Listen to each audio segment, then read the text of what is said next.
Welcome to The Curated Craftsman, a podcast where we'll learn about the hands, head, and heart behind creative entrepreneurs just like you. Kate Cook is the artistic drive behind Asphalt Canvas Custom Art and your host for this conversation about art, business, and belief. Well, today we are getting to know the hands, head, and heart behind Alex Carmona, a master relief printmaker specializing in woodcut reductions, wood carvings, and engravings. Alex learned the art of printmaking at the University of Northern Colorado. He also served his country for 10 years before making the transition to become a full-time artist. His brand continues to grow as he travels the world to sell his woodcuts and original prints. His artworks are revered for their detail, craftsmanship, and scale.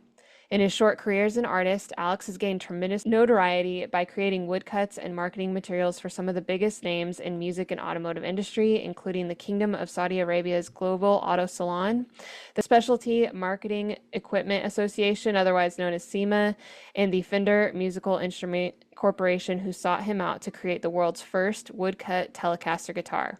Alex is also an ambassador for Speedball, one of the largest, most respected names in the world of art and printmaking. He's a proud Colorado native who now resides with his family in Peoria, Illinois, where he continues to create woodcuts and marketing materials for his business and private collectors. We are so glad to have him here. Thank you for being here, Alex. Yeah, thank you for having me. Absolutely. So I think for you, it'd be fun to have the listeners know what you do on a day-to-day basis. So what does your daily routine as a creative entrepreneur, as an artist look like? Okay, yeah, my day, I'm pretty structured. I work at least 10 hours a day. I get up very early, usually around 4:30. I go for a little run and then do a little bit of stretching and kind of get my mind focused on what I have to do for the day. And then I just kind of get ready and I go to work in my studio at home. Uh, I find it really important for me. It's very interesting because people who work at home, I've noticed, especially now after COVID and a lot of people working remote. My wife will tell me how people are just wearing sweats and being very very comfortable at home. And for whatever reason, I I feel like if I don't, uh, you know, if I'm not presentable, then that's already one part of my day that's kind of in shambles. Mm. So I'll take a shower, I'll put nice clothes on, I'll like do my hair and I'll shave, and I'll come to work as if I'm going to any other job. Mm. And so, yeah, my days are very structured, and I work, like I said, I work as long as I have to every day, but I work 5 days a week. And after that, shoot, after the workday's over, I mean, I have three kids, and I've my oldest just went into high school this year, so that's kind of bizarre and weird to experience.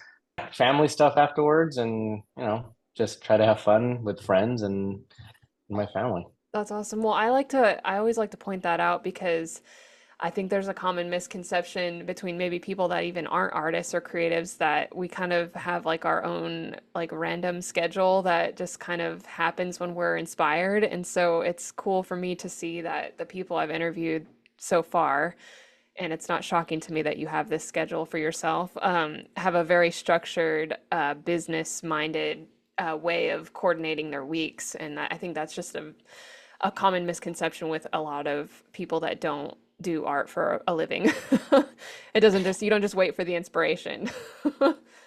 Yeah, it really is. When I was first becoming an artist, people, especially like my family, like my, I don't know, cousins or whatever, would kind of just assume I was just jacking around all day, just who knows what the hell I was doing. But no, I've always been very dedicated to whatever it is that I'm into.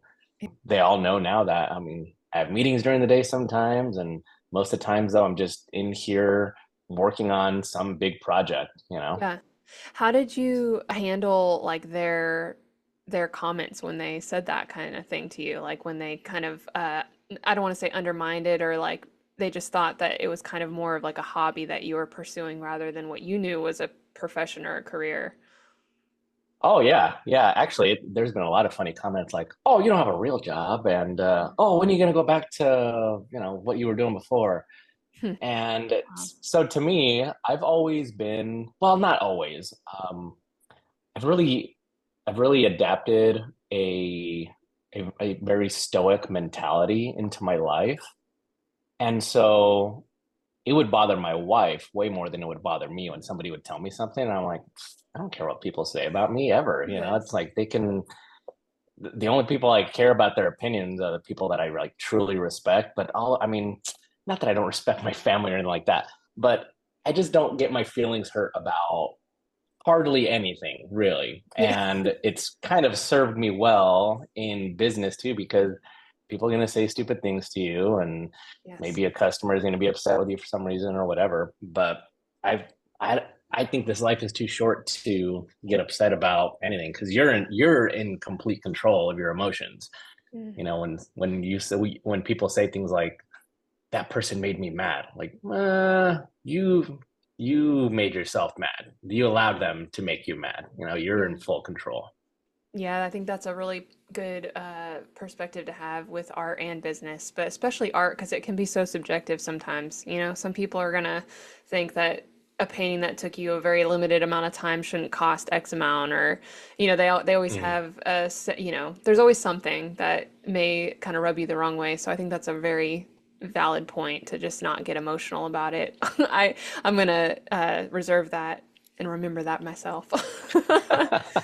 Um, Yeah, it's not always the easiest thing to do, but I think once you just try to practice it, and that's everything gets easier with practice. So Yes. What was like, is there a customer that or like an issue that you can think of that you're thinking of currently that you were like, that was a terrible situation in business or art that you learned this from, or is this just always how you've been kind of like stoic and let things roll off your shoulders?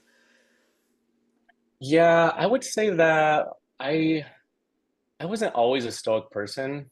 I'd Hmm. say I was very emotional growing up. Like I didn't necessarily want to be around people too often. I was very introverted, and I still kind of am, and it serves me well because I'm by myself all day, and I work in my studio.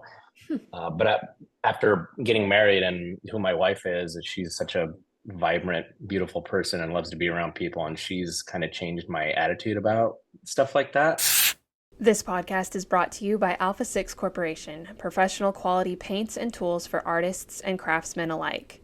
From lettering enamels, acrylics, and specialty textile paints to brushes, tools, and accessories made right here in America, Alpha 6 Corporation's product lineup is created by artists for artists. With unmatched customer service and a dedication to their craft, I am so proud to partner with Alpha 6 Corporation. In my studio, I use their carbon fiber mall stick, artist series brushes, and durable enamel paints. Whether you're a beginning artist or a seasoned professional, you can find inspiration with their do-it-yourself painting kits and monthly subscription boxes. Use the affiliate link in the description of this podcast to create with the same tools and paint that I use daily, and ultimately support a Detroit-based company that fosters creativity with makers from all over the world.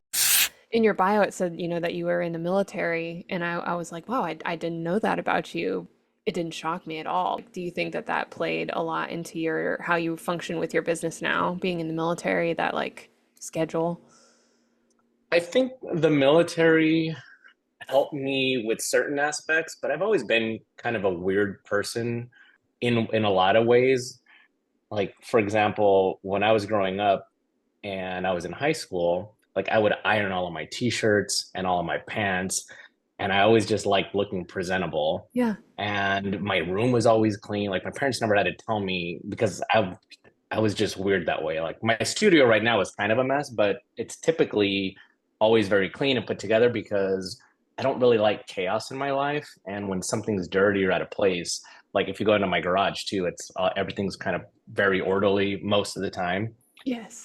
So that the military did help me in ways to kind of, when you're in basic training, you get yelled at a lot. It helped me realize that all these things that are kind of poking at you and trying to provoke you, that it's really not, you're not in danger, when you've Yes. gone through certain things, like somebody screaming in your face and you know that you're going to be safe. So I think a lot of times we make up stories on our own minds, and it'll keep us from doing things. It'll keep us from meeting new people, Yeah. and maybe it'll keep us from, if you're a creative, Maybe it'll keep you from ever trying to make it into something that you can make money off of or turn it into a true business and make it sustainable.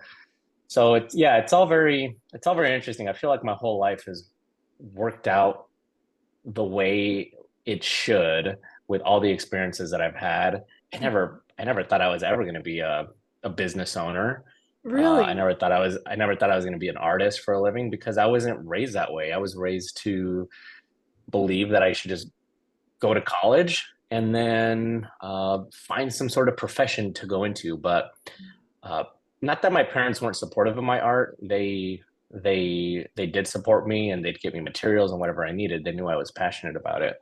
Yes. But my parents are immigrants and they worked really hard to get to this country and to raise, kids and then to become middle class.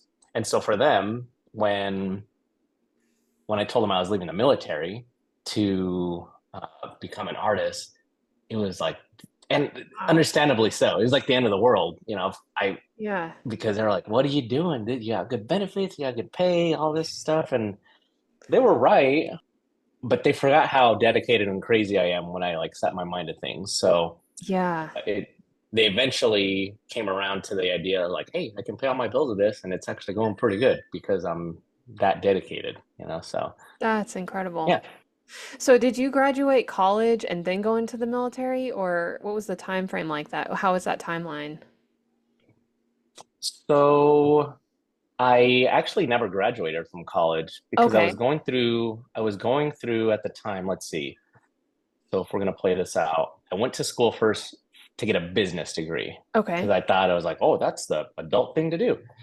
So I get all my gen ed out of the way. Once I was in the business school, I realized that I hated this corporate nonsense they were teaching me, and I was like, I don't want to. Okay, I'm just going to be a broke artist. So I transferred to the art school instead, Okay. and it's kind of ironic because now I run a business, and now I it's an art business, and I'm not a broke artist. I actually made it work. While I was in art school, one of my friends that I worked with, I used to work at AutoZone, part time while I was in Yeah. college. He's like, "How old are you?" We're meeting each other, and he was surprised that I was like a young kid. He's Yeah. like, "You should join the military. You would be really good at it." And what he told me was really surprising. He's like, "You would stand out so much in the military because you actually are self kind of disciplined, you're dedicated." Mm. And I found that to be true. Like when I got so I actually joined the military because of him. Because Oh, at that point, I was still, like I said, trying to figure out what the heck I was going to do with my life and how I was going to make a living, earn a living. wow. And so I joined, and he was right. Like during basic training, I tried to stay under the radar, but I ended up being like one of the leaders in basic training, and I didn't try to, but I knew how to fold my shirts better than everybody else, and it's a bunch of attention to detail stuff, and I would Yeah. just do what I was told.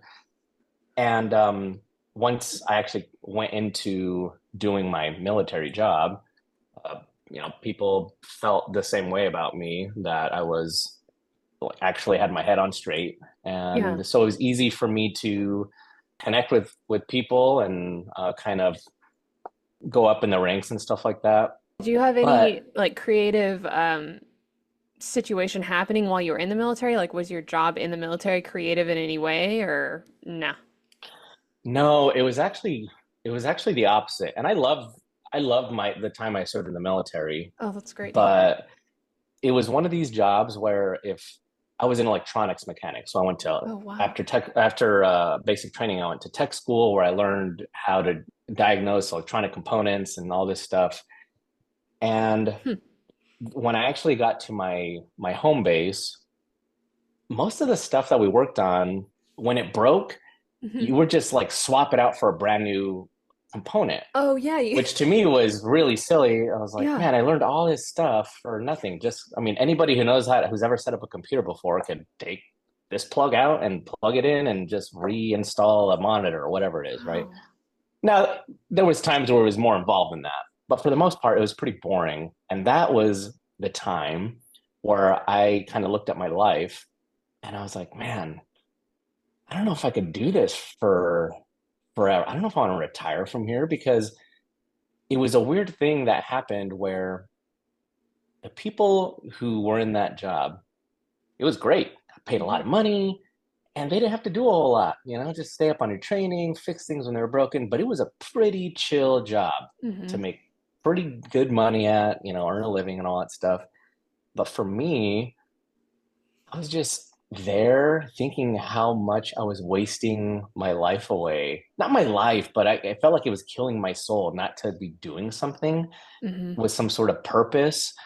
And so Hmm. my wife and I, she had wanted me to quit a long time ago. Oh, And really? Wow. she wanted me, she's like, you should just be an artist. Like just do, create stuff, do stuff. Because I would still do it on my off time. I was always in the garage building stuff, or I was actually doing artwork. Hmm. So she knew the how much I loved it. We just figured out a way. It was like, okay, we're gonna do this systematically. And I did. I mean, Wow. I was overall, I was in the military for 10 years, but 7 of those years I was building my art business. And so I was Mm. basically working two jobs. And thankfully, my supervisors that I had there, they all knew how much I loved art and what I was trying to do. And I was also a hard worker for them. So they Right. didn't, they would let me come in and make time up if I had to do a show during the weekend or travel or whatever. So it worked out really well for me. Once I finally realized, okay, I'm busy enough and now I can pay all my bills and now I can just be set free and leave. I had one kid at the time. So I was Okay. like, I can't, me as my parents ingrained this into me, like, you got responsibilities. You Yeah. have to make sure that you take care of your family. Yes. And so we did it systematically and I left but it wasn't just like you know, took a leap of faith and did it out of nowhere and just Mm. see what happens. It was very calculated. Wow, I love that. And it's also super important to note that your wife had a huge role in encouraging you and inspiring you to do to do that. I mean, it wasn't a sole effort. And I feel like as artists, myself included, like I feel like sometimes I'm the front and the face of the business, but I just want everybody to know that it wouldn't be possible without Morgan, my husband's support and his initial encouragement. Because, like you, I also did not see myself doing this for a living.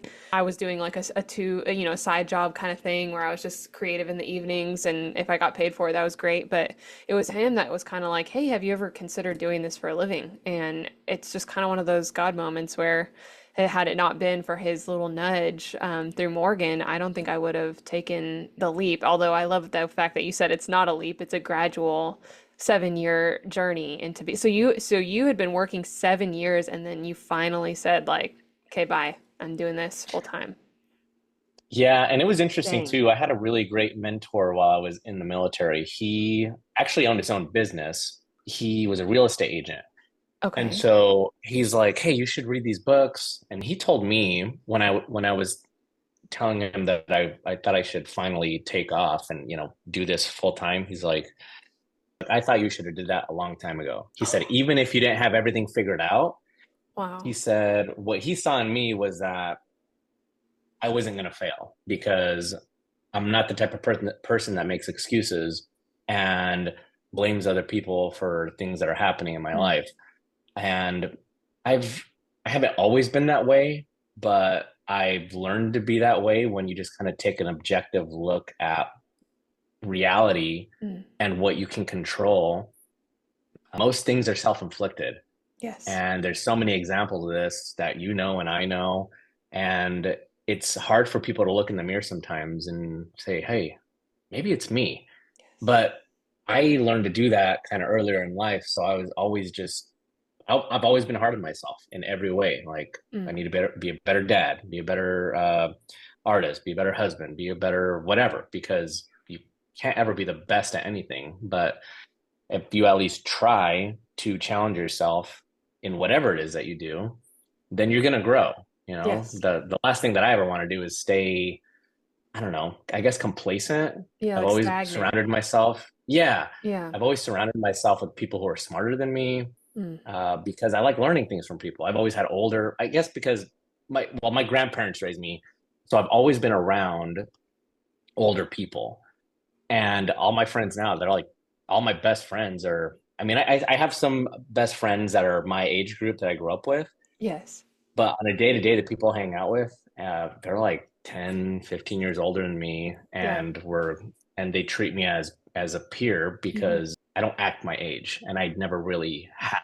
Well, and like you said, like, take initiative for their own actions. I think that's kind of a cultural problem we have currently. It's like, look in the mirror and see what you can do about the problem before we point fingers or blame it on some external factor. There's always that possibility that it could be you. It's in every facet of life, like relationships, business, politically. I mean, there's a lot of Yeah. different reasons that could, there's a lot of different scenarios where that is so important and so needed. And I think it takes humility to be able to do that.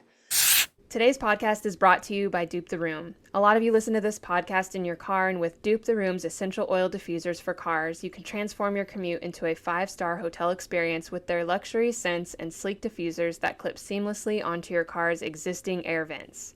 Dupe the Room fragrance packs come with 3 different scents, 2 metal diffusers, and a reusable unscented oil stick pack that you can customize and refill when ready. Dip the stick into any of their hotel-inspired fragrances, then place the stick into the diffuser, customize your scent strength, and hit the road. My husband and I share our daily driver, and with a blend of leather, lemon, and sandalwood, our favorite scent is number 1. It has a great balance of masculine and feminine aromas. Ditch those bulky vent clips and tree-shaped air fresheners and invest into an affordable and reusable alternative that ensures a great smelling ride for up to 6 months at a time. Head to dupetheroom.com/Kate Cook for 10% off your entire order. So we have 3 kids, like I said, and uh, Yes. hold them accountable, Yeah, and as we you should. explain things to them like adults, Yes. and they are the most well-behaved kids out of all of our family. And Hmm. all the friends that we meet, they're like, "Oh my gosh, your kids are really cool. I can actually talk to them." Like, Yes. yeah, we Oh, teach them to be respectful, and we teach them, when they get in trouble, they have to learn that there's consequences. Otherwise, how in the world would you ever know? How would you ever right. learn anything if you weren't held accountable? There's a consequence for everything. And again, that's, I think, something culturally that we're lacking is a consequence for your actions. You don't just get to Yeah. get away with whatever you're doing. And I remember when I first met you and you said you had 3 kids, I was blown away. But now, just to give you a compliment, like off air, I have my own kid, and I'm like, oh my gosh, this man has a business and 3 children and a loving wife. Like, super, you guys are superheroes to have 3 children and a business of your own. Now, does your wife's name is Chelsea, right? Hmm. She works full time with you currently now. So she has a full-time job, Oh, okay. Oh my but gosh, y'all are amazing. she has a full-time job. Okay. But she does help me with a lot of the business side of things because when I was first, when I first became like a full-time artist, and even while I was in the military, still like I handled everything, like all Yeah. my emails and shipping stuff and every little aspect of it I would do. Yeah. But as I started to gain notoriety and started to become a little busier, then all the administrative things that I are necessary, but I don't like Yes. doing. Yes. She is really good at all that stuff, and she keeps me on track. And all I want to do is create things. I just want Yes. to, do my job as best as I can and Yes. put energy towards that rather than. But it took a long time to actually get to that point where I could focus solely on that. But I had to go through the whole gambit of Hmm. what it is to run a business first. We grew up very quickly. We were young parents, but we've always been very responsible and knew we had to take care of things. Yeah. How long have y'all been married? 16 years. Wow, you Yeah. guys are a young family. That's wonderful. Congratulations. Yeah. It's crazy. Thanks. That's so cool. I'm like taking little notes while you're talking, and I wrote, you said find your purpose. Like you were wondering how like, you're sitting at this desk job, I guess, essentially. Mhm. What gave you the insight to like pursue finding a purpose? Like you didn't feel like you had a purpose at this job. What gave you the motivation to find something else? Now that I look back, I think it was a combination of a few things.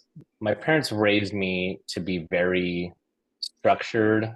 They were religious, and I it, it's really weird. At the time where I was in the military, I was one of the weird people that listen to podcasts all the time. And I would listen, one of the earlier podcasts I would listen to was a Tim Ferriss podcast. Okay. And he wrote this book called The 4 Hour Work Week. And Yeah. he was just a very interesting dude to listen to. Yeah. That's where I found Stoic philosophy and all these other weird niche things that I'm like, man, this guy's really interesting. And then I start listening to a bunch of other deep thinkers and like what life is about and philosophy. And I it made me look at my life and be like, do you want to look back on your life and regret not trying to do something that you actually loved? Mm. Because even though I loved art my whole life and I was obsessed over it my entire life, still am. I love art in all kinds of forms.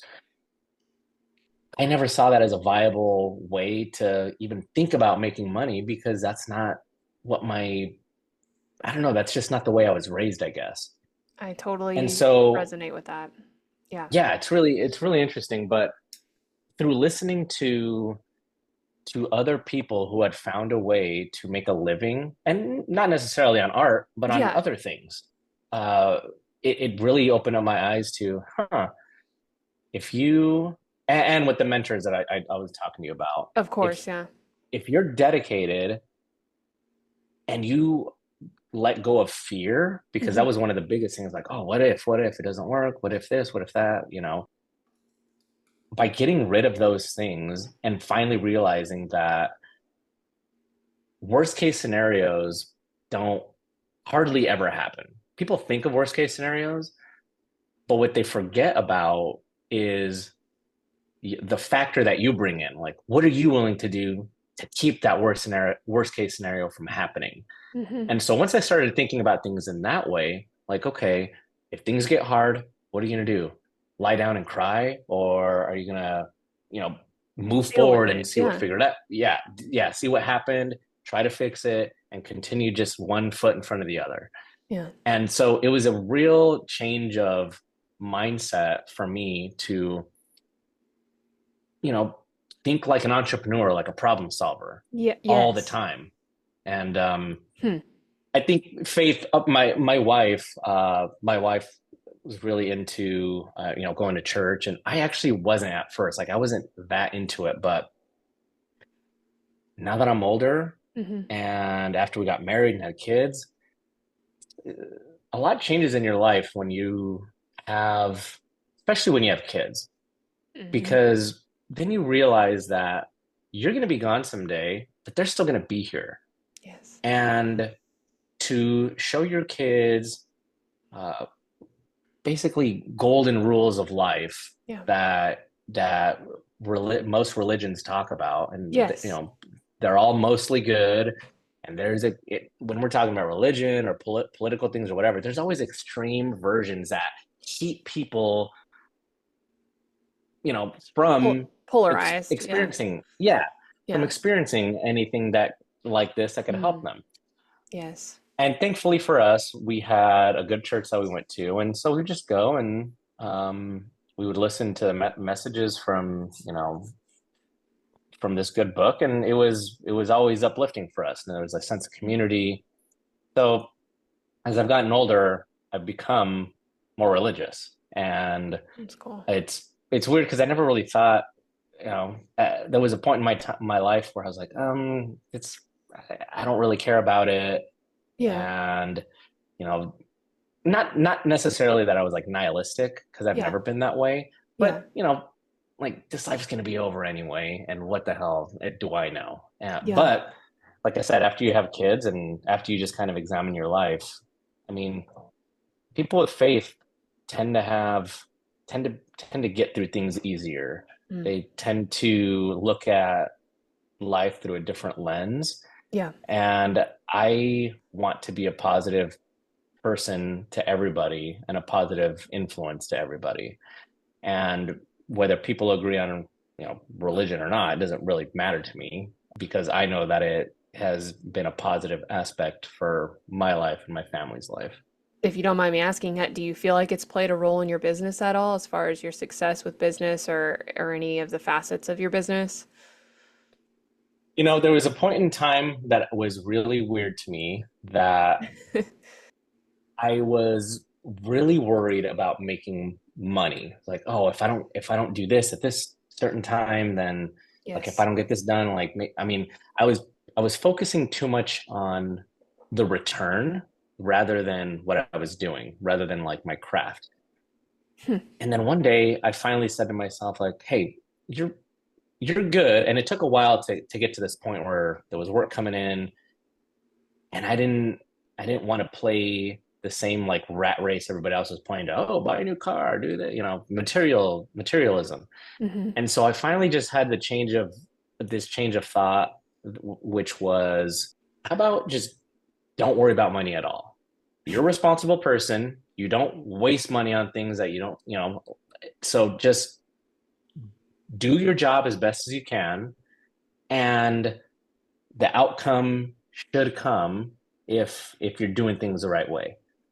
And the day after this, it's really bizarre. I mean, this is not a lie. The day after I kind of had this epiphany, I had a bunch of orders to my website, and I feel like it was a signal from God that was like, "Hey, maybe you're right about this. Mm. Like just do things the right way."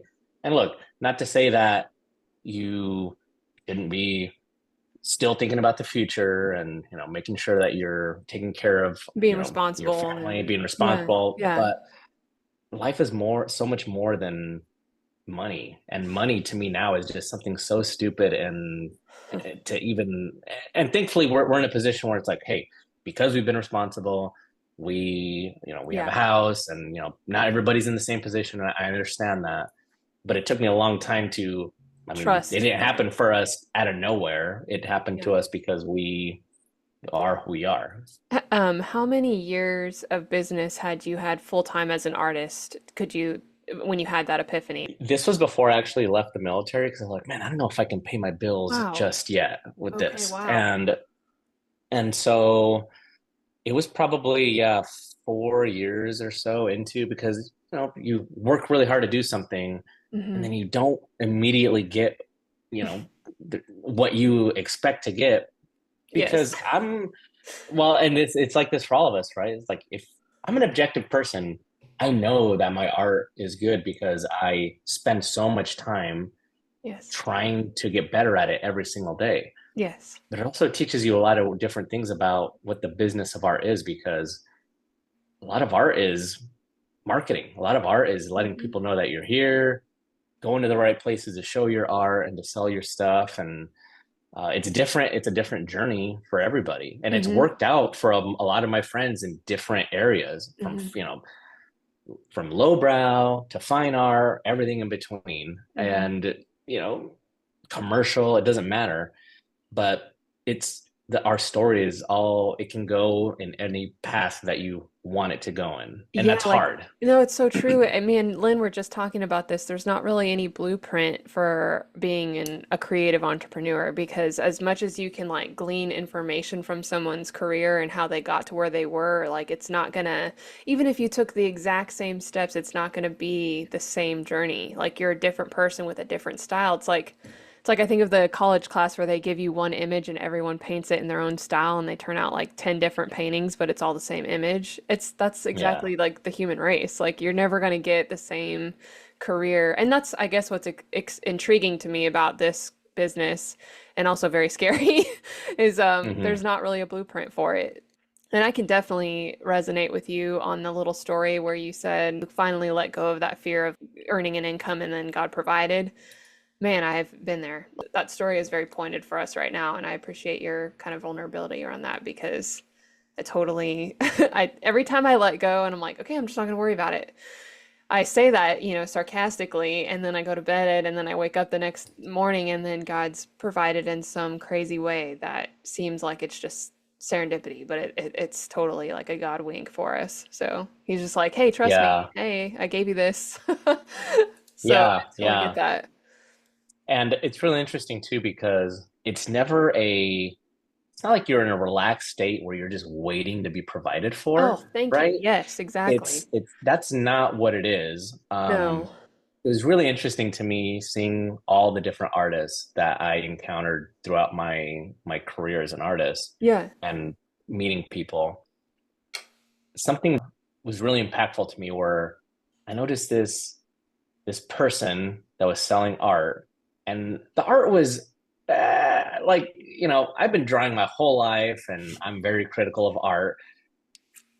It wasn't like it wasn't the top shelf art. It wasn't bad, Right. but man, this guy taught me so much because he showed me how dedicated he was, and he was busy all the time, and he was Mm. making a living because he was out there working. And I was like, okay, this is Mm. a factor of success. It's Yeah. not the only one, but it is absolutely necessary for people to make something of themselves. Is like, how much work are you willing to put into this to be Yes. successful? Because, you know, the minute you quit, you failed. But if you don't quit and you keep moving forward, then you're keeping it going, And Yes.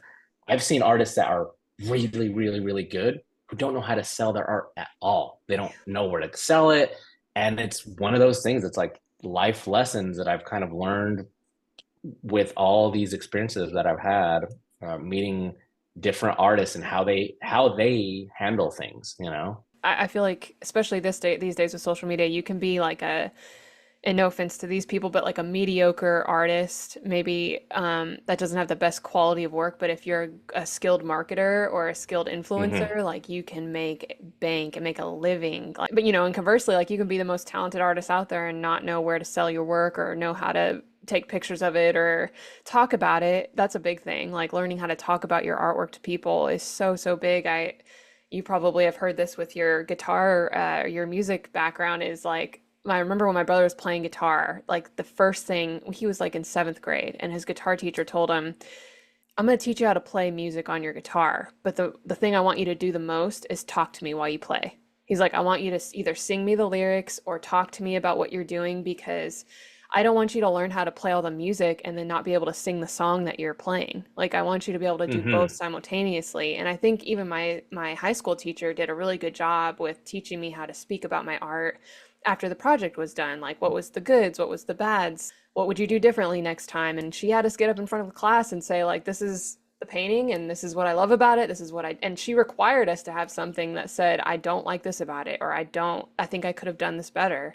And I'm in my prideful little teenage state. I always had issues with like picking out on my favorite projects what I didn't like, but that really helped me, be Mm-hmm. very critical towards my own work in my adult life now. So I really am grateful for that.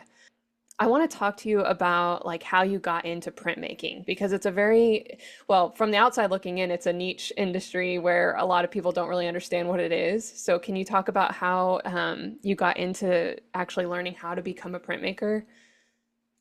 Yeah, while I was in college, when I had made that transition from business school to art school, Yeah. I was taking all my basic art classes that everybody has to take, and then once I actually got into the art school itself, then you can do all kinds of fun stuff. I had a meeting with my advisor at one point, and he's like, "Okay, you got to pick one more elective art class."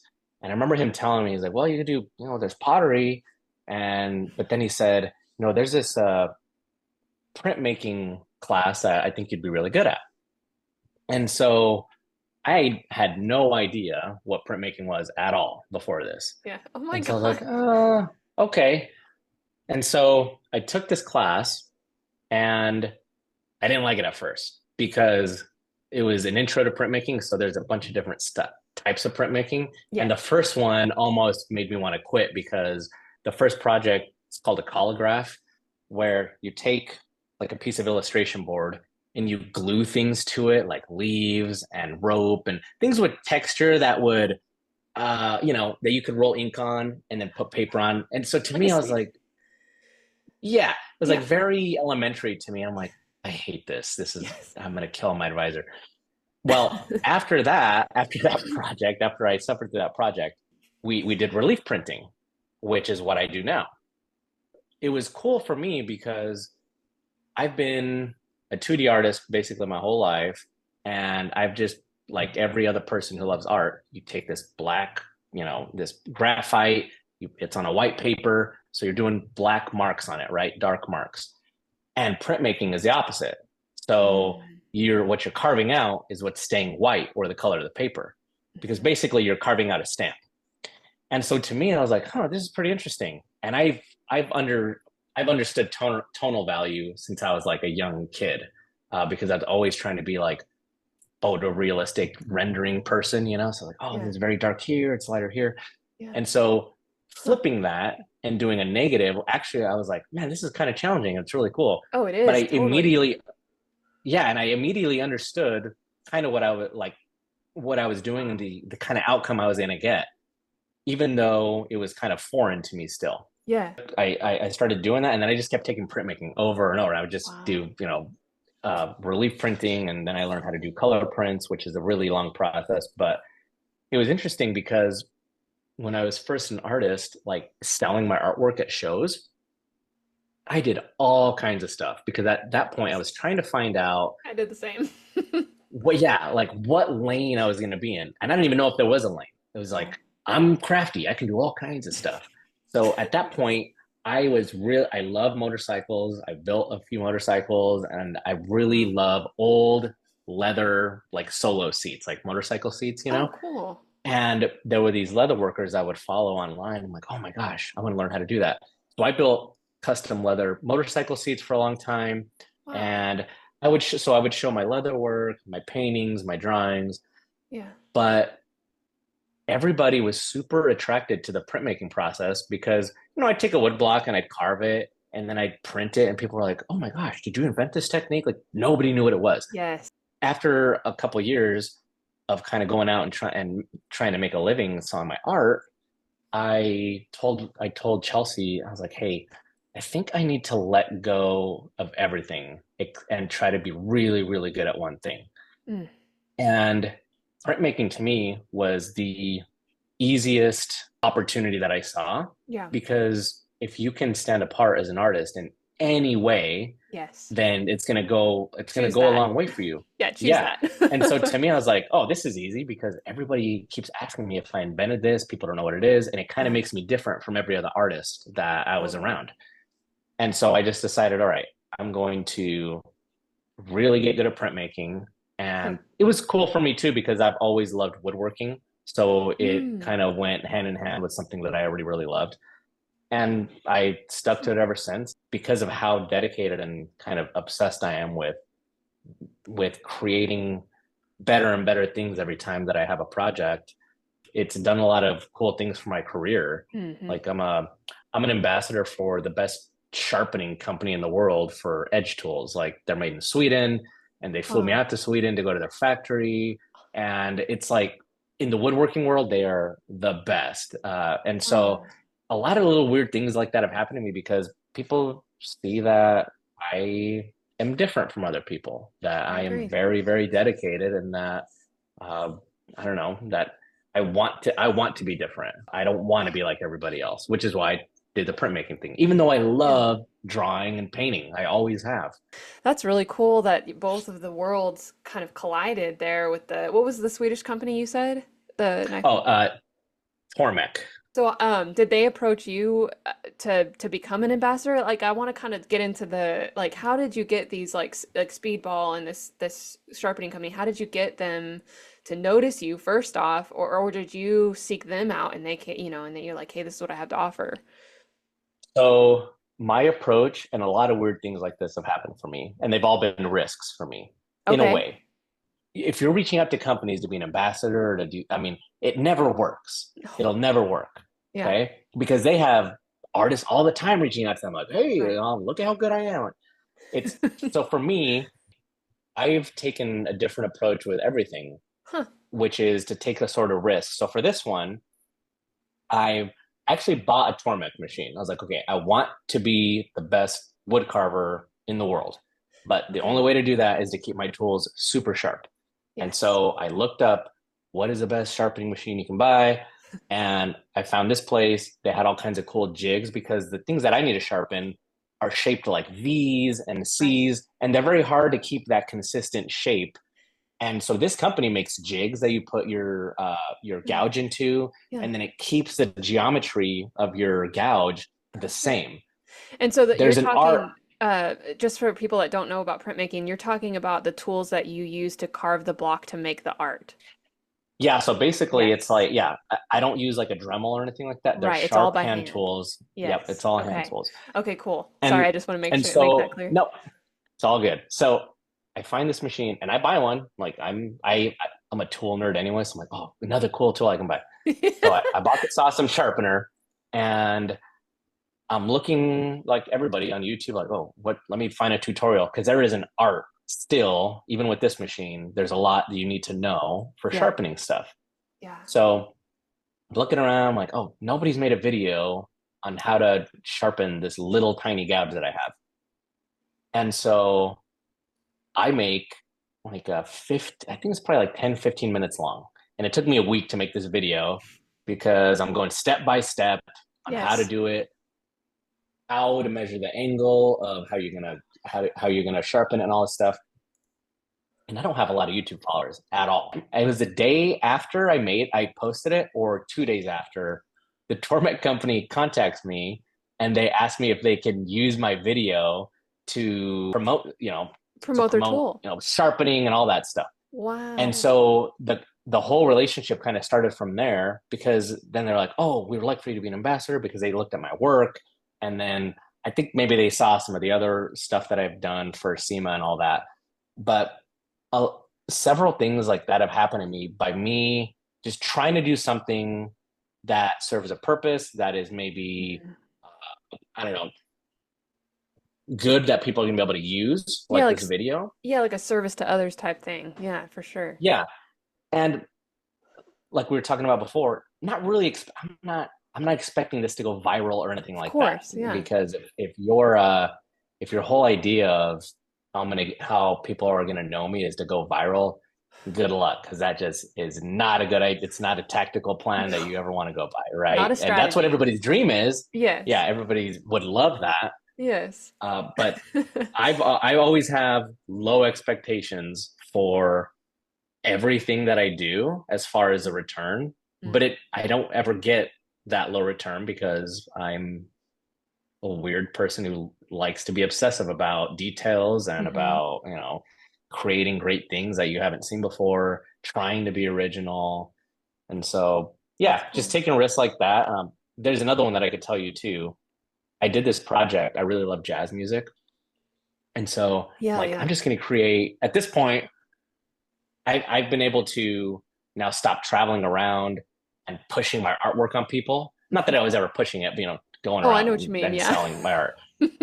And I was just getting a ton of orders online, and I was able to make a great living, and still am not really traveling at all, unless somebody like pays me to go do something. Of course, yeah. And so I was like, I'm gonna do a really cool big piece of Miles Davis because I love Miles Davis.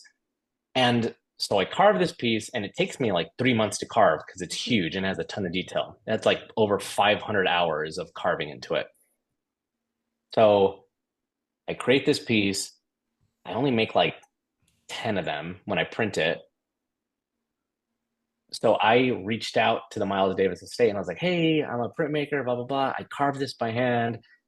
And they reached back out to me right away and they're like, hey, I'd like to license this from you. Oh my And so it became like a licensed product that they used.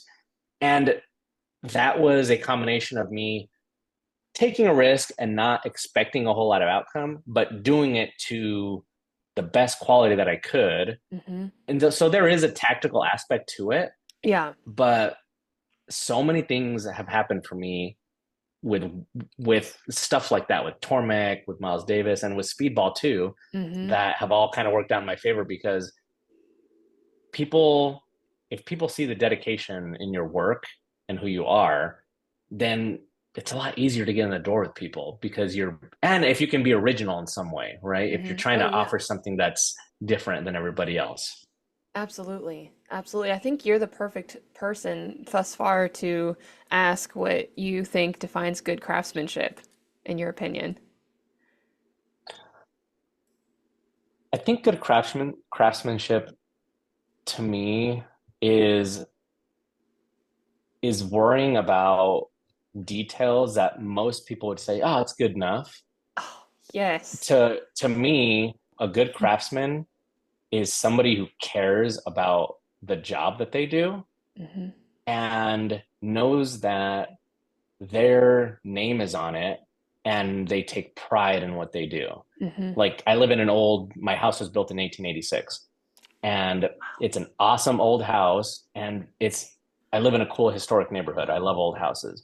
You go into new houses, like, yeah, they're cool and modern or whatever, but the craftsmanship and all these houses on my street is like incredible because everybody who did everybody had a different job Yes. and they would make the crown molding by hand and they would install it and it would all had to be perfect. And the fact that houses like this are still here and still look great, it it shows you the dedication that these people had when they built it. And like any other art, it's all the same Yes. thing. It's like if you take pride in things in your job, and it's not just a job, like, when you're not, when there's no, when you don't have any skin in the game, Mm-hmm. then it's easy to just be like, that's good enough. But when Yeah. it's your name and your reputation on the line, Yeah. and you see the importance in what that is, that to me makes all the craftsmen that I really admire, they are obsessive about trying to get things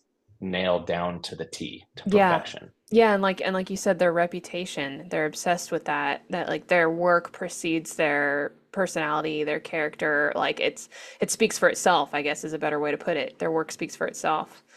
But that's Yeah. that's so good. I just was like, man, he's gonna be such a good person to ask that to. What was the story behind the guitar? Like, how did that all come to play? I would love to talk to you about that.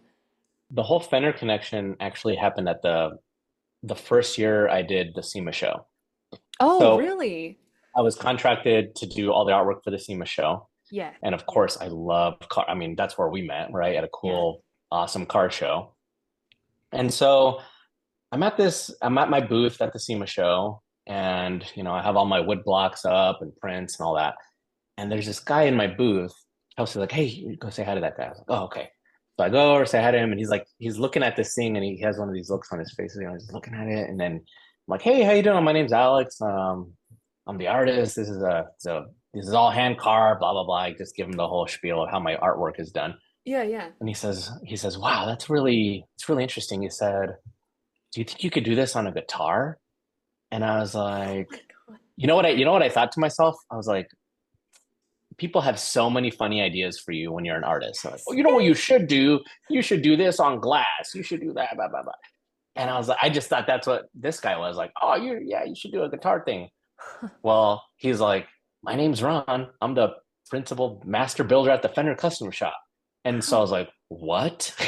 Yes. Oh my and gosh. he, and he says, yeah, he's like, we should collaborate on something. I was like, yeah, that would be amazing, of course. And Yeah. so he sent me. He's like, what kind of wood do you like to carve on? He's like, I'll make it custom made. Because the custom shop, it's not mass produced anything. Everything's built by hand, one by one. It's been kind of a hit since then. I didn't know I guess that whole subculture of I didn't either. the guitar world, and man, people are crazy about guitars. Wow. And so now it's actually become a part of my what I do for, I mean, I've left a lot of other things because I've always loved music. I've always Yeah. loved blues music and classic rock, and I love, my uncle played guitar, and so I've always loved it. And so it goes in line with what I've been doing. And all the hot rod guys and all that whole subculture, it goes hand in hand It with does, yeah. music and rockabilly and all that stuff. So it was an easy transition for me to move into guitars. And it was also really cool for me too, because at that point, I already kind of knew that I was going to phase out of just doing cars Mm-hmm. because a part of me and my art professors and teachers always told me this, like, you need to stop drawing cars. That's not art and blah, blah, blah. I'm like, well, I was able to make a living off of it and it was turned out great for me. But there was a part of me too that was like, okay, you gotta do something else now because you can only do. I love old lead sleds and hot rods, but I was like, you can only do this so many times before it just kind of seems repetitive. Yeah. And so I'm okay making a change in my life with anything. So I was like, okay, Yeah. I'm gonna explore this other things in art, and it's all worked out for me in a lot of different bizarre ways, I guess. But Yeah, I decided to leave cars on purpose, even after having done the SEMA show and getting all the notoriety that I did. And absolutely. a lot of my friends were like, kind of thought I was crazy. Like, why would you? Isn't this working out really good for you? I was like, yeah, but I got to do something else. Like, this isn't going to be me forever. And it Yeah, works out for people. Some people will do it and stick to what they do, and they're known for that thing. But I'm interested in so many different things yeah, that I want to continue to explore what those things are and for sure. see where it takes me. Did you have an issue with your audience or people buying your art that was like, whoa, all of a sudden we're not doing cars anymore, we're doing like musical figures or, Hmm. did you have an issue with that initially? No, it was weird because a lot of the people were just kind of into my art form. A Oh, lot of it okay. was a lot of it was because of the cars. Like, don't get me Yeah. wrong, That's that's where where they I made a found name for you. myself Yeah. is car shows.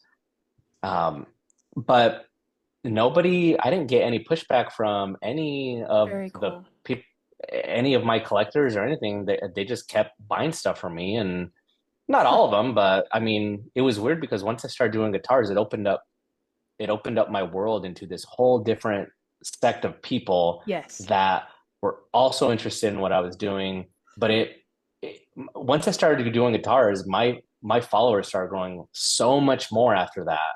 Mm-hmm. Um, because I was going to the same car shows, and I not that I had maxed out my followers or whatever, but going into this different area that I think everybody who was already following me was already into, that it kind of They were was a vested. very Yeah. natural thing too for them, that they were cool sticking by and seeing what I was going to do still. So how many guitars are you doing a year for Fender? So for Fender, it's kind of sporadic because Okay. they've moved to, so all the guitars that they've sold of mine that I've made for them have been Mm, at these big shows, but they hardly do any of these big shows anymore because mm. after COVID, it That screwed a sucks. lot of this stuff up, and they've found other ways to basically have their own internal shows with dealers, because the show that they sold my guitars at, they were basically selling these custom guitars to Fender dealers throughout the world. Like, they would bid Okay. on these guitars, Oh my God. and then they would have the right to sell these guitars to their customers. Wow. I'll do like maybe one or two guitars for them a year, Okay. but because of this, I've like these guitars here are for private collectors that want me to customize their guitar, or they buy a brand new fresh guitar, and then I disassemble it and I customize it and I put it back together, and then they Oh have my a gosh. really cool guitar. So it's not a path that I ever thought, like, in any way Oh gosh, that I no. would be right. It's like one of those weird things that happened. So If you don't mind, I would love for you to walk through what you do to the guitars so that people understand listening, that you're from my perspective, you're carving them and then you're printing them on the printing press to make a piece of mhm. artwork. Okay. Yeah. So the way the whole thing started was the custom shop would send me a raw body. It's just wood, not it doesn't have any paint or anything on it. Okay. And I would just treat it as if it was any of my other wood blocks, but it was obviously a guitar body, the shape of a guitar. Okay. And so I would carve a cool design onto it, and then I would ink it just like all my other prints, print off of it. So I would get original prints that came off of it that I would sell. Oh, so And cool. after that, after I was done with my whole process, and I would do that with the neck and everything of the Oh, guitar wow. with Okay. certain ones.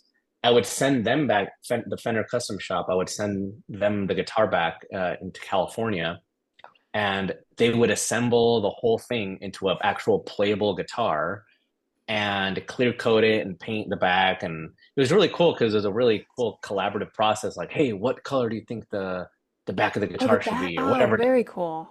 or what would you do here? And so it was very collaborative, and it was like kind of, I carved the guitar, but it was a collaboration art piece between me and the Yeah. custom builder as well.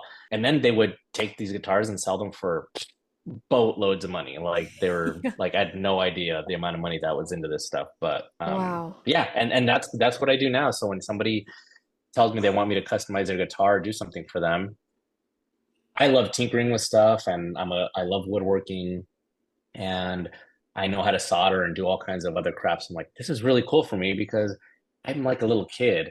Like, Yeah. I'm gonna take this guitar apart, I'm gonna label everything, and then I'm gonna strip it down or do whatever I need to do. It's kind of like restoring a car in a way, or Yes, customizing yes, your car, you yes. know?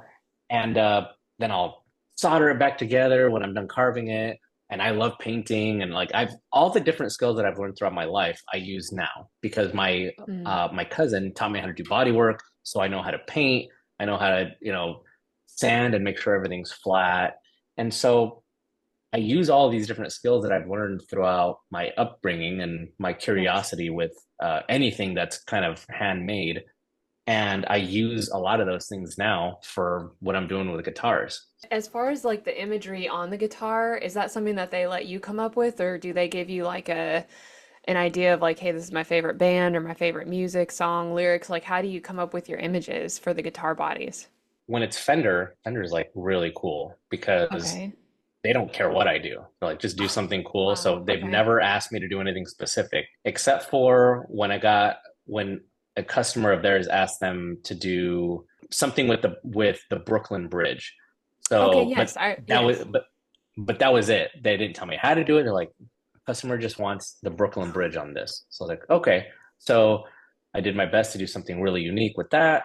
And this is kind of how I've treated all of my commissioned work, but it took a long time to get to this point, which Okay. is I say no to almost everything that I get emails on a regular basis, and I say no to 99% of them Hmm. unless they're going to allow me to have creative freedom. Because when I Mm. first started out, I didn't have any credit and people don't know who I was. So I had to do a bunch of stuff that I didn't want to do, but I had to do it to make money.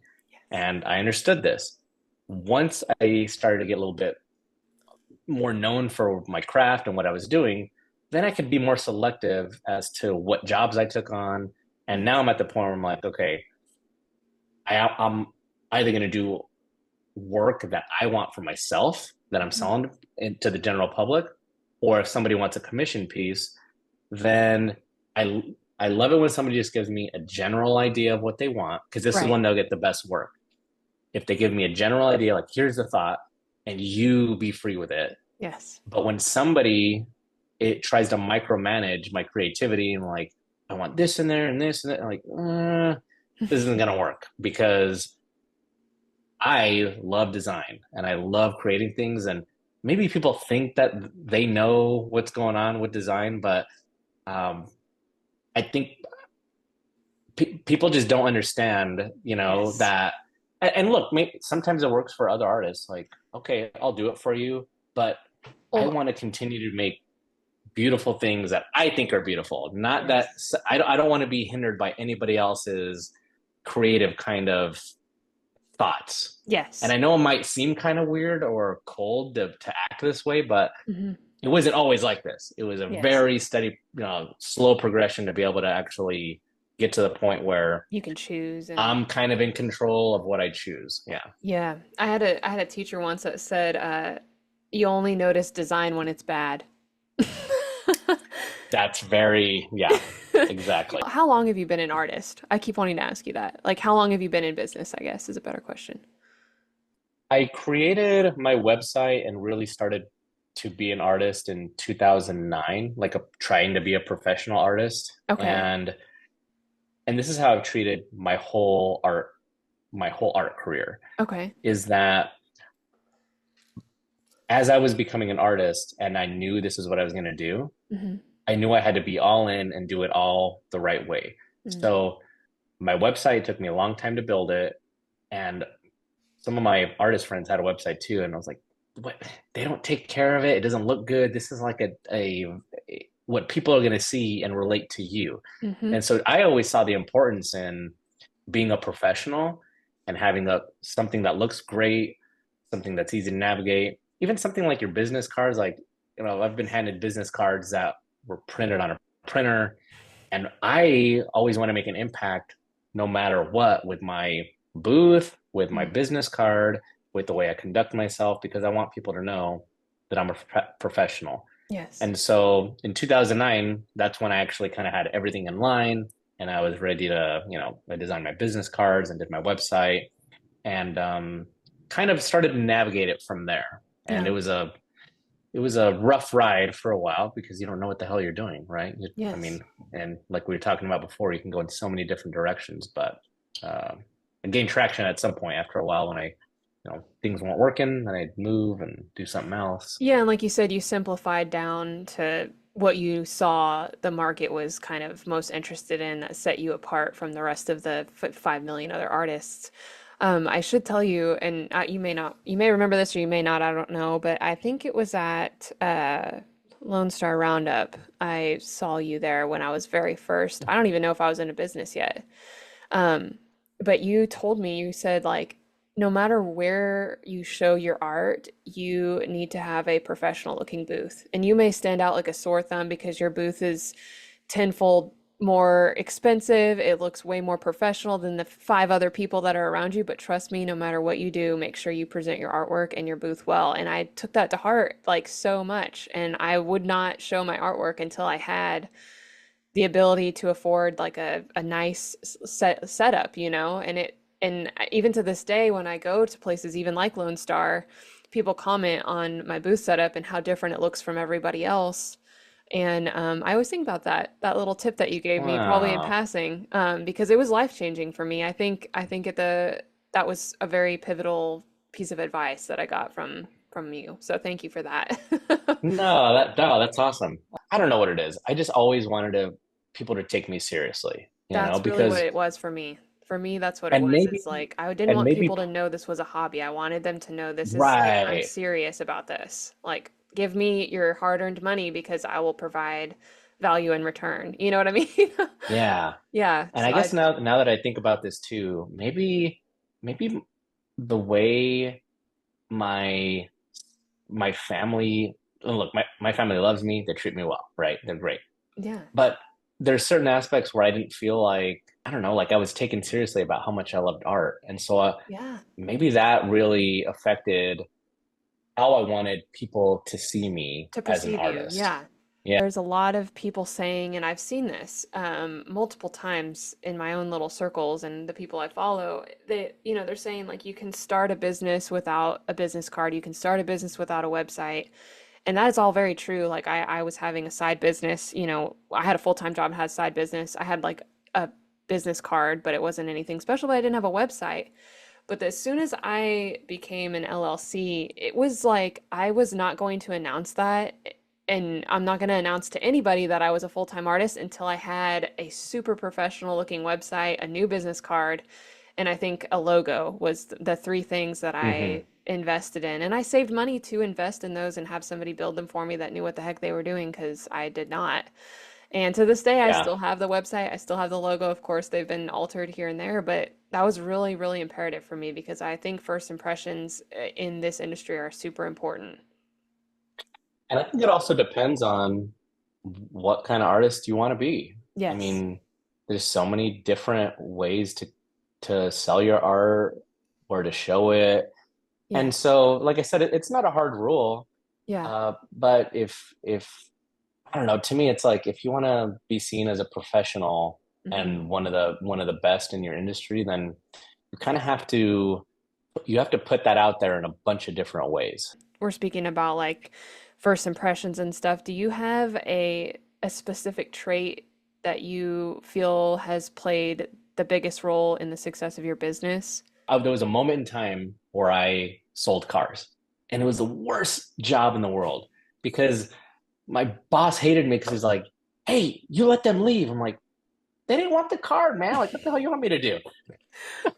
And so Yes. being a salesman to me was Mhm. always so like, "Hey, what can I do to get you into this prey?"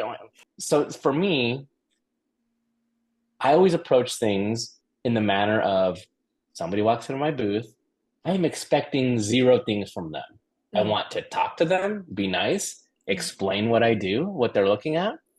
And if they can connect with it, cool. If not, no hard feelings. Yeah. Treat everybody equally, treat them all nice, and Yes. it's worked out for me as Yes. far as interacting with people. Just be nice. That's it.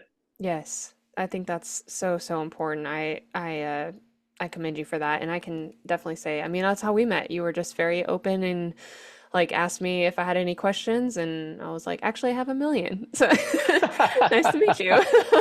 And then, That's hilarious. yeah, people should know too that some of your artwork is hanging over our son's crib. So that's like Oh, the that's biggest, awesome. yeah, that's like the one piece of artwork in our house that's not one of mine. And I don't say that like to be prideful. It's just the way it was. Like this piece worked perfectly. It's the American flag draped over the hot rod Oh that you yeah. did for Yeah. SEMA, The and SEMA show, yeah. yeah, and you signed it for us there, and so that was really special. Oh, But that's thank good. Is you. there we're approaching the hour and a half mark, but I wanted to ask you if there's like a project that you are the most proud of that you can remember, whether it's like a custom project or something that was just really memorable to you. I know you just did that massive mural for the city that you live in, which Mm. is, I know, probably pretty prominent and important for you, but is there something that stands out to you?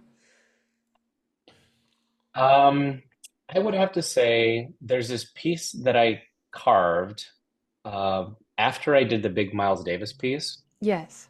I really love American history. I love our country, and I love the ideals of what we kind of stand for. So I did this piece called Usonia. I was really intrigued by old stock certificates where it would be like some sort of company, and then there was this really amazing artwork that was a header on top, and Okay. Walt Disney made like every old corporation had actual stock certificates, and but there's an Yeah. actual art form associated with Oh, stock wow. certificates. And they were all made, they're all carved the same way that dollar bills are carved. So they're like line work the way I make them. So I Okay. have I have this book called Art of the Market, and I would just look at these pieces of art and all the lines. And I wanted I wanted to try to, and it's a very old, like what I do is a very old art form. Oh, for sure. Uh, Yeah. I wanted to try to get as close to mastering that form. Like when you look at a dollar bill, there's all these lines on these faces, and they follow the contours, and then Yes. some of them crosshatch, some of them are dots. So there's a lot of different combinations, but they're all hard lines. And so after all that research and trying to figure out how the heck to do this, I created this piece called Usonia. It's very small. It's like 12 by 14. This Wow. piece took me longer than Miles Davis did because it has a whole story behind it. It's about the founding of our country. It has like, the what people would like call the Illuminati, but it's the eye of God looking down on people. And Yes. and so there's a lot of iconography that and a lot Yeah. of thought that went into this piece and a lot of detail. Yeah. And to me, that's the one I'm most proud of because it challenged me to do something that looked like a metal engraving, the way dollar bills are, but it was Hmm. on A a block. block of wood. Yeah, and it took me forever to do, Wow. and but it's like it was one of my best-selling pieces, and Oh, it was. I don't know. Wow. Yeah, yeah, and I really love that piece. So Wow. Man, I hate to admit this, but honestly, I never really thought about the dollar bill being printed, like actually yeah. printed, like engraved, like somebody had to make the block that. So it's a metal engraving then for the dollar Hmm. bill. Okay. That's what I remember doing in print class the first day, and I was like, yeah, no, thank you. Um, because it was really hard to get the detail that I came from learning like pen and ink and like you said, Hmm. cross-hatching and the stippling to get that translated with a knife in a very hard piece of like I think it was copper that we did our first Yeah. print on. But when you mess up, if you don't mind me asking this, but when you mess up, I'm sure you have, how do you fix it? Like, because you're carving wood out, it's like a sculpture. You're carving something out of a piece of material. You can't add it back, or can you? I don't know.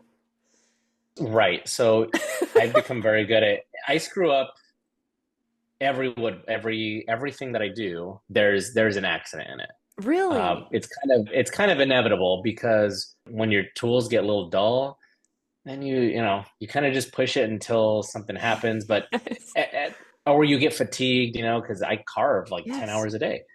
So there's always going to be an accident in what I do, but I've become very good at improvising and making it look Mhm. like it's supposed to be there. As an artist, you look at a painting you did or something, and like you look at the spot that you didn't like, Yes. but nobody will ever notice it except you. That's so true.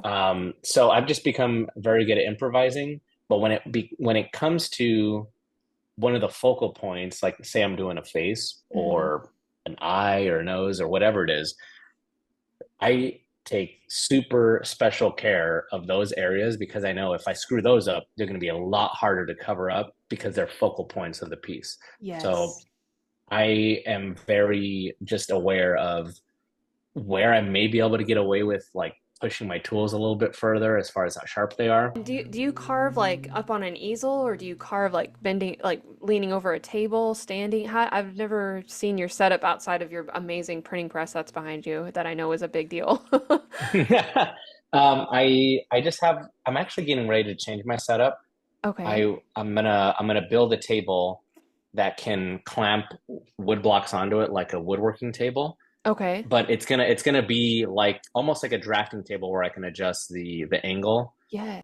But yeah, for now, I've actually just been very low tech, and I actually have my old leatherworking table has a big piece of granite over it that I used to Okay. use, and that's what I carve on. I want to touch base with you because when I was doing, my little research on your website and stuff, there's a big long blog post about social media and like content creation. And one of the titles you gave yourself was a content creator, which I didn't I didn't ever think of you like that, but you're so right. Like when you collaborate with these big businesses, of course, like you're creating the content for them.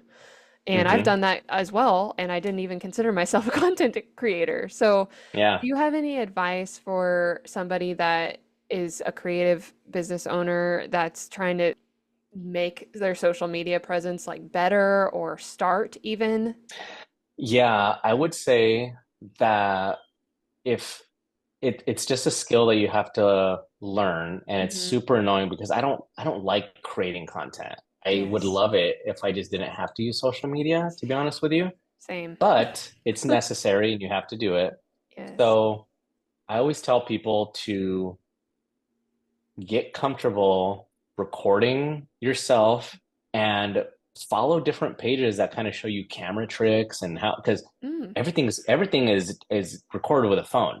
It's very simple things yeah. that you do with your phone with your camera, and sometimes you need another person to do it for you. And I'm alone most of the time, but you can make really Same. creative videos by yourself if you just learn a few things, like learn how to Mm, edit, and I edit everything on my phone. I don't put anything on my computer. I shoot everything with my phone. I edit it on my phone. And I also always just try to be objective about, okay, if I was scrolling, would I actually want to stop on my video? And that's a mm, hard thing to be objective about, especially when you're absolutely. like, when you have an idea in your head of like, I want to make this cool video, and you spend all this time on it and it doesn't turn out that like exactly how you thought. So it's very, very hard to be objective. You will find what works best the more you do it. So for Yeah. me, I know that when I put ink on my wood block, Hmm. that those get the most traction ever. Hmm. And actually, the first guitar print that I did for Fender, the Hmm. first guitar, that video that I made that they shared, I shared it on mine, then I sent it to them and they shared it on their Fender site Yeah. on their Instagram. That has more views than any other video they've ever posted. Oh my. And they have all these celebrities and stuff that play guitar. I mean, they are a huge company with a ton of followers. Absolutely. But I've realized when I go to try to sell something, Hmm. when I'm about to release a print, it's always right after my videos where I ink it because that's when it gets the most traction and the It's most wild. hype. Wow. Yeah. Yeah. But you have That's to kind of find great. what that is for you. But That's learning these different okay. skills about editing, about, how to shoot videos, it's really none of them are complicated. They're all very Yeah. simple little things. I've never really thought of it as the viewer like scrolling. like would they stop and watch the video? Because like I'm kind of just like, well, this is the best I can do. This is the best I can It's do with what tough. I have. But you're so right. It's important to like even Chris, I just interviewed him and he was had very good points on that. But he was like, I need to be able to get them to the end of the video. And if I make the video and I can't even watch it to the end, I'm not gonna be able to catch the viewer. And he needs to catch the viewer because he's making a painting a week and he's wanting to sell those off of Mhm. Instagram almost exclusively. So it's like very imperative for him to do so and make that work, make the video work for him. I don't know why this is coming to me, but I feel like you're a good person to ask this. I don't even have this written down, but maybe it's like the Holy Spirit telling me I need to ask you this. But how do you personally stay so humble with such insane amount of Instagram following, all of these incredible companies reaching out to you, and the collaborations that you have? How do you keep yourself humble in all of that? Like when you're posting on Instagram, you're showcasing your artwork. I think even myself, but I think in general, I think about artists like trying to promote themselves, but also have humility. It's a really weird juxtaposition. And for some reason, I need to ask you this. I don't know why. I think I'm like a people watcher all the time. I'm always curious about how people conduct themselves, and Yeah, it's funny to me because like I have a ton of friends. Me and my wife, we have a bunch of friends that we love that love I us, love that. and it's all very genuine. Hmm. What always rubs me the wrong way is ego. I never want to be the type of person that somebody has a bad taste in their mouth because they met me or because I'm like off-putting or whatever. Yes. So I always just try to be very genuine, and I don't think that I'm the best at anything. It's always a slow burn when I meet new people. Mm-hmm. I'm never trying to tell them a bunch of information about me. Hmm. Try to get to know them. And people like that. People connect with you because you're not trying to like sell them something. You're not trying to tell them how cool you are. I Right. cannot stand any of these things at all. So I am very aware of, and maybe it's just me, because I don't need people to know that I'm a good woodworker or that I'm this or that or whatever it is. Like Hmm. in time, people will find out on their own. And it's always better if it happens naturally, Oh, not so by true. you trying to force information on them. This is just from my perspective, knowing you for this period of time. It seems like you're always curious. Like, even if you are very masterfully skilled at something, you don't stop there. Like, in my opinion, the pinnacle of any sort of automotive artwork is being the SEMA artist. But you could have stopped there and you could have been complacent, but instead you were curious about like what else could there be. And I think curiosity actually breeds humility, and I think your career is a testament to that. Like you've been curious in everything you've mastered, and therefore it's kept you humble because you're always seeking new information, and there's always going to be somebody that knows more than you. Yeah, I have too many hobbies. I have too Yeah. many things I want to do, but it's a problem for me I feel because I you, know that yes. I get obsessive about things and I know this about myself. Max and I were talking about that too. It's like I have so many hobbies, but people may look from the outside into my life and say like, how does this go with this? But it does. We've just spoke about the last hour. Look at all your hobbies and how God's like joined them together in certain areas of your career to help you succeed. It's crazy to see the timeline and how everything works together for good. And I think also I know that my life's going to end Mm, and I'm ready for it to end any day. yes. But just looking at how quickly my life is just kind of passing me by, and you have a Yes. kid, and like when you have kids, it seems like it just accelerates even more. Yes. What is So that? just, yeah, it's nuts. Yes. But just realizing this about life Mm, makes me, it makes it easier for me to connect with people too, because even on the political spectrum, I have friends who are all over the place, and yeah. I connect with all of them. I don't. The only thing I care about is, are you a good person or are you not? Because if you're not a good person, I probably won't associate. I will not associate with you. I just want to surround myself with good people because bad vibes, bad energy to me is not worth my time at all. Yeah, it'll seep into your everyday life. Well, wrapping this up, Do you have a piece of advice that you'd like to share for somebody that may just be starting out as a creative entrepreneur or wanting to get back into it? If you want to do something, I mean, there are ways to accomplish anything that you want to accomplish. Mm. Now, there's certain life things and skills that you learn that might be to your advantage, but so many things, even like I'm not naturally a extrovert, you know. Yes. I've learned these skills and I've learned how to talk to people.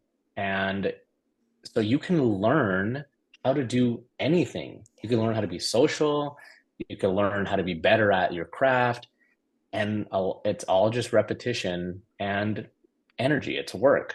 Mm. So if you want to be an artist or any creative or do anything, then if you understand that it's going to take work and it's not easy, nor do I feel like it should be easy because then it would be a really weird existence if everything was just easy. It would be a almost like a life that was meaningless. Like what because then what are you striving for if everything is given to you? Yes. So it takes a certain type of person to understand these things, Yeah.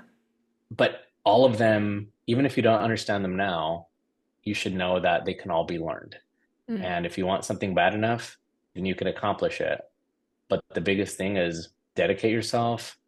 Don't rely on, especially as an artist, don't rely on inspiration, I mean, rely on discipline. Just do. Mm. Just do things. Get to work, learn new things, try to get better at things, but just do. Don't think, I mean, think for sure, but don't think so much to where you're stopping yourself from doing things, Yes. it's not an easy thing to accomplish, but a lot of us have. And, if it is a worthwhile endeavor because it's so much more gratifying to me to have to accomplish things rather than living I guess, kind of normal existence where you're trying to find something and maybe you're going to be at a job that, I mean, it's good, but, I think if you ask most people, they would probably choose to do something else, you know, Yes. That's very but true. get started early if you can. And if not, who cares? I mean, we're all going to be dead soon. So just Yeah. do something, where our life is Yes. passing all of us by. So also realizing your mortality, I think, is pretty powerful. It's incredibly powerful. We've had a lot of death in our family and friend group here in the last couple years, and it has, I mean, I thought that I had a beautiful view of heaven and an expectation there, and it's very much rocked me and opened my eyes to how short and finite things are and how important it is to just be where your feet are. Like, quit hoping yeah, and praying and thinking about the future and just be where you are. Enjoy it, you know? I have to remind myself that every minute of every day because I'm such an ambitious, like, goal-oriented person that after some of these deaths that happen in our family, it's like, oh my goodness. Like, hopefully they were living in the present because they don't have the right. future now to live in. You know, they're not here anymore. So I think it's funky that you brought that up because it's been very heavy on my heart, the whole concept of life and death and the mortality, the amount of time that we have, you know, it's just crazy. Yeah. One of my favorite quotes is, if you're thinking about the past, you're depressed. If you're thinking about the future, you're anxious. So living in the present is what we're all doing. But most people don't think about it that way. Most people are thinking about either something that happened or something that they want to happen.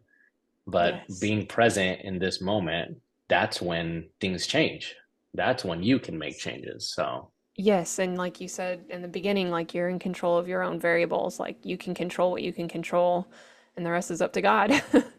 yeah, yeah, That's absolutely. awesome. Well, awesome. I cannot wait to share this conversation with people. I think it's going to really be elevating and motivational and encouraging, which is what we really, I think, need. And that's why I started doing this is because I want people that were like me, kind of in their studio by themselves, wondering if this is how it was for everybody. I hope that the people that are similar to that are going to get something from this. I know they will. Would you give us where we can find you on the internet and purchase your art and see your process? Yeah, oldschoolalex.com is my website, and I'm on Instagram. It's at the real old school Alex. But if you just go to my website, it's all kind of there somewhere, and it's pretty easy Okay. to find. So yeah, and I wanted to Excellent. thank you so much because uh, I'll never forget when we met in Austin, and you've always just been such a kind person, and I'm so happy for you that you decided to do this podcast and that you've been doing your art, and it's been really cool to follow you along the way. So I'm glad we're friends. Yes, thank you, Alex. Back at you. The feeling's mutual. Thank you for listening to The Curated Craftsman. You can support this podcast and become a member of our creative community on Patreon. If you were inspired by this conversation, please leave a review, share the show, and subscribe.